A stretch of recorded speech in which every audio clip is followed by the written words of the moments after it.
Ray and Lourdes, last week a majority of alders came out against Mayor Johnson's plan to revive the corporate head tax. This week, 10 alders want a special meeting to grill independent accountants who audited city finances. So the mayor of Chicago, Brandon Johnson, is in big trouble. And we've already talked about on this channel a couple of times in different videos the oncoming budget crisis that Chicago is facing. Now, by the way, that number is up to $1.2 billion. However, it appears that the majority of alders in the Chicago City Council have completely broken faith with Brandon Johnson because his proposal of the new taxes on hiring and a tax on social media in order to increase spending while they have a budget deficit on social programs in order to pay off key Brandon Johnson constituents appears to be not only dead in the water, but also now 10 alders have come together in order to demand that Brandon Johnson release publicly the results of an audit that the city paid for last year in order to determine the best way to resolve this oncoming budget crisis. And Brandon Johnson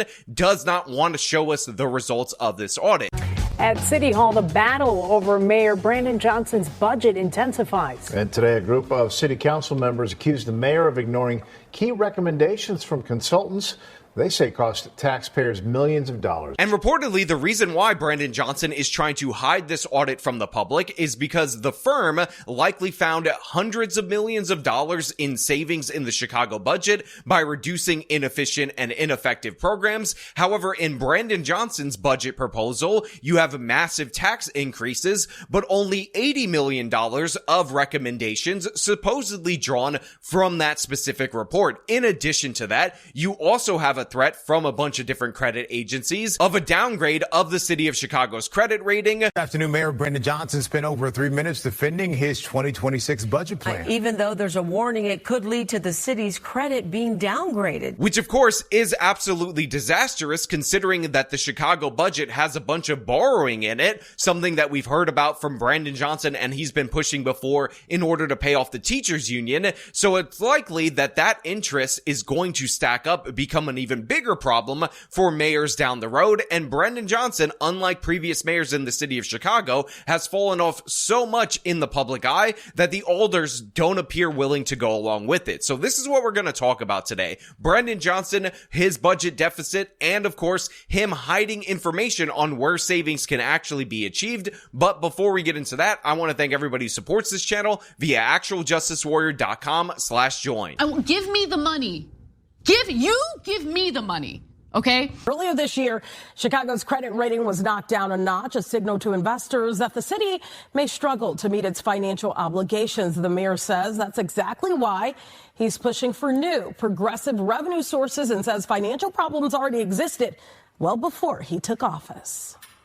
Securing revenue from areas where our economy is shifting, which the social media tax is one of those areas that I believe that will ensure that we generate more progressive revenue to deal with the structural damage that I inherited. So you could tell Brandon Johnson is in a lot of trouble right now based on the fact that the local news media is showing images like this in their chyrons, which honestly look like the kind of images that I would put in my thumbnail, which are deliberately chosen to show him with a stupid look on his face because all of his policies are idiotic in every possible way. But in addition to that, listen to how pathetic he sounds, where he's trying to defend a social media tax that he is proposing, saying like, look, we got to redirect in order to get progressive revenue.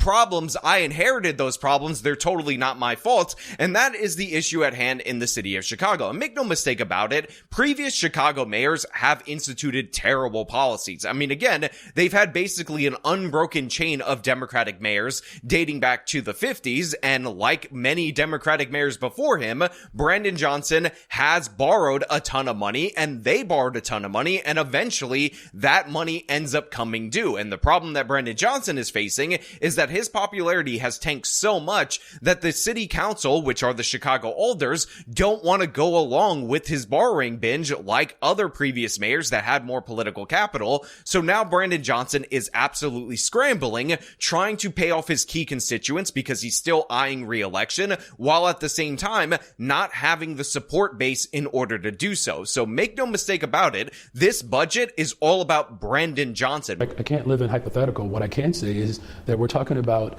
a community safety fund that will strictly go to ensuring that the mental health and well-being of our police officers is secure. Well, the majority of that is going for the summer youth jobs, half of it. Hiring people is a part of our safety plan.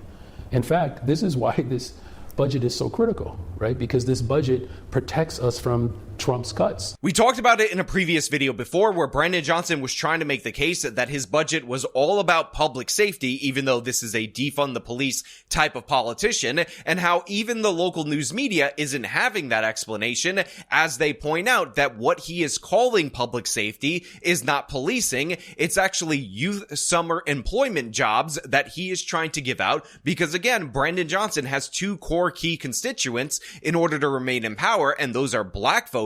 So he's trying to get black kids jobs. Again, I'm not against black kids having jobs, make no mistake about it. But in addition to that, he has the teachers union, and that's who he's trying to borrow a ton of money for. They're also defending his plan to sweep $1 billion in TIF funds, more than half of which would go to Chicago public schools. What do you say to those who might see this as a budget for CPS, a reward for your allies? A TIF surplus goes to our city colleges. It goes to our parks. It goes to our libraries. But the majority goes to CPS. Well, because that's the way the law is designed. Right. And so investing in CPS, that's a good thing, right? And by the way, we've covered the money that he's been trying to borrow with high interest rates in order to pay them off. However, the alders understand that there's blood in the water, that Brandon Johnson is not the guy to align with. So he's struggling desperately to try to sell this to the public as a way to fight back against systemic injustice. Just say progressive revenue, progressive tax. Don't even say tax the rich anymore because the guy has no credibility. And yeah, he's in an absolutely disastrous situation, especially since they actually hired a competent auditing firm in order to examine the Chicago budget, and now Brandon Johnson does not want to release the results of that audit. Today, opponents of Mayor Johnson's budget proposal set a confrontation for next week. The group filed papers to call an emergency city council meeting for next Monday. The subject, an EY accounting firm audit of the Chicago budget. Those findings should not be sitting in a shelf. They should be discussed openly, questioned publicly, and considered carefully as part of our budgeting process.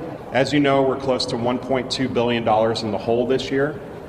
We are looking for hundreds of millions of dollars that were proposed inefficiencies in this report. So it's always funny to examine what goes on in these cities that have one party rule for decades and decades and decades, because all of a sudden when things start to fall apart, the basic ordinary stuff that should go without saying in a regular normal place that's governed by, diverse political rule just gets out into the public and people treat it like it is the greatest news story in the history of the city. So right here in this moment, you would be remiss if you didn't look at these alders saying the most sensible thing ever and wonder why this even needs to be discussed. Because what these alders are essentially asking for is the results of an audit that they paid for in order to examine the Chicago budget, because reportedly there are hundreds of millions of dollars in savings in terms of inefficient and ineffective programs. And considering that the budget deficit is $1.2 billion,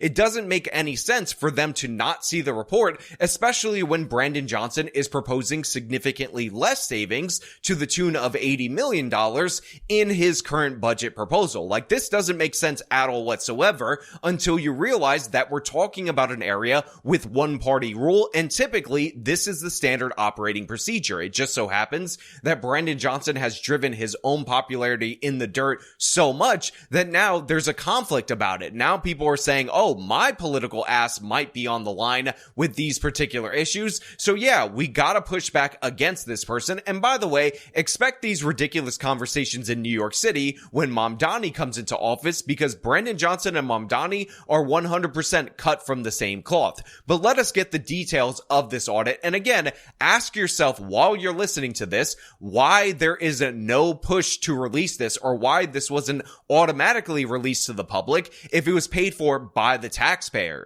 In May, the city gave EY, also known as Ernst & Young, a $3.2 million contract to study the budget and find sources of new revenue and ways to find savings. The mayor's proposed budget lays out $80 million in cost reductions. But the alders question why Mayor Johnson did not adopt all of the EY recommendations. What we've seen is that the administration has only chosen a couple small things out of this document to move forward with, when they have the full opportunity here to take dozens of those efficiencies to create a better situation for taxpayers, and they've refused to do that. A spokesperson for Mayor Johnson says alders were briefed on what was incorporated from the EY report and that the administration is willing to meet again. So again, it sounds like the alders are actually trying to address this issue. Obviously, they're trying to cover their ass at this moment in time, but the Johnson administration's response as to why this report that was paid for by the city isn't distributed to the public, much less the actual members of their city council, the Chicago alders, doesn't make any sense at all whatsoever. They're like, listen, they were briefed on these reports. We gave them a brief explanation of what was in there, but as for looking over the details of it and talking about all of the hundreds of millions of dollars in savings, we just kind of want you to forget about that. Also, in addition to that, we can have a meeting with these complaining alders maybe at the end of this week or next week, which again might not sound like it's a big deal at all, but the thing is, the budget is due like November 20th. The mayor's office is in the process of securing a date and time that works for alders sometime this week or next, a Johnson spokesperson said in a statement. This administration was looking to do a budget vote on November 20th. That's 17 days from now. How anybody in this city council can feel that we're ready. EY is a global firm. They are one of the most respected in the business.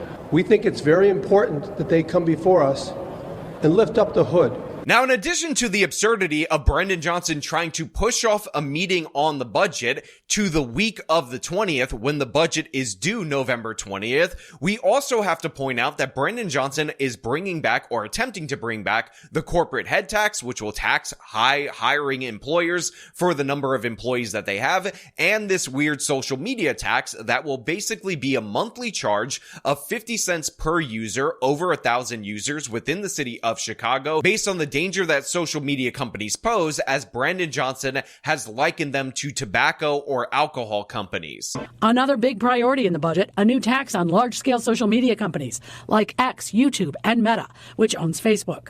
Johnson calling it a first in the nation, but critics expect legal challenges. And just like we tax other addictive vices that are bad for our health, like nicotine and tobacco, it is far past time we treat social media companies the same way.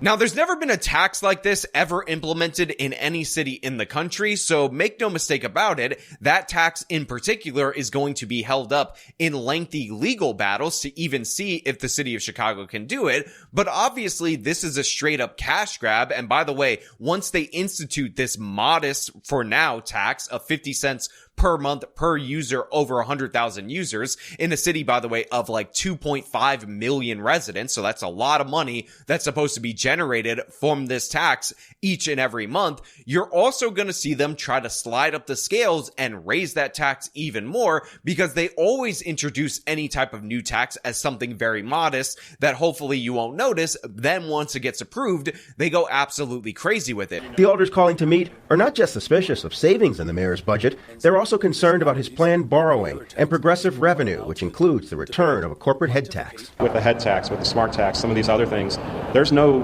data behind those that they have shown us. But according to the alders, the information from this audit on whether or not these taxes will even be effective, and again, they are the cornerstone of Brandon Johnson's revenue side of this particular budget, isn't available to them. So they don't have any data at all whatsoever to support whether or not, even after the court battles, even if Chicago wins on this particular issue, that this tax will actually raise the revenue that Brendan Johnson is claiming that it will raise. But what we do know is that Brendan Johnson also promises to borrow the differential in the intermediary in order to pay off his core constituents. Look, I don't want to cheer the demise of Brendan Johnson all that much, because in reality, we were all excited that Lori Lightfoot was ousted. Then we got Brendan Johnson. So there's always somebody worse on the bench in the city of Chicago. But for me, reality, it's very unlikely that this guy will get a second term in the city of Chicago. I would be absolutely shocked if that were the case,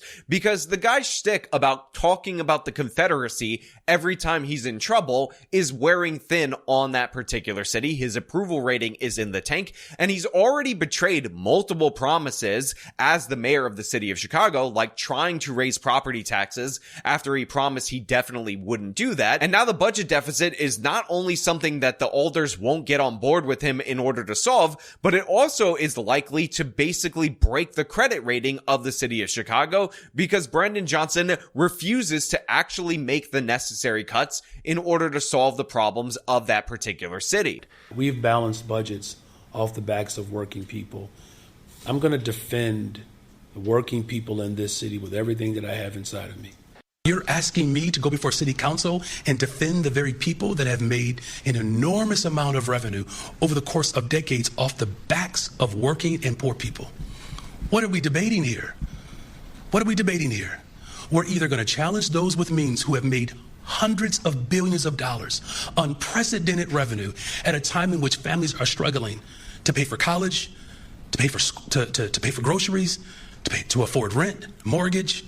I'm going to defend and stand up for working people through it all. Again, I don't know how long this shtick is going to work. I don't know who's buying it in the city of Chicago. My assumption is significantly less people than were buying it yesterday and less people than were buying it the day before, because Brandon Johnson has just lost his way. And you can see even his shtick, he seems tired delivering it because people don't buy into it. I mean, again, the idea that you can't afford college because other people are succeeding is wrongheaded and stupid. And in fact, in reality, if you buy into the Bennett hypothesis, the over-subsidization of education is what is building up the cost. So Brandon Johnson, like Zoran Mamdani when it comes to housing affordability, is very likely to drive it in the other direction, much in the same way that he's made multiple problems worse in the city of Chicago. But again, I will leave the question up to you guys out there in the audience. What do you think the outcome will be in the city of Chicago? Are you impressed by the alders standing up to Brandon Johnson, or do you think they will eventually cave in and give in to this absolute idiot, and maybe we won't even see him get ousted in the next election? Again, all your thoughts down in the comments below. As per usual, if you like this video, show them by leaving a like, subscribe for more content, follow me on the social medias, support me via support links in the description of this video. This has been me talking about Brandon Johnson's budget cover-up. Till next time.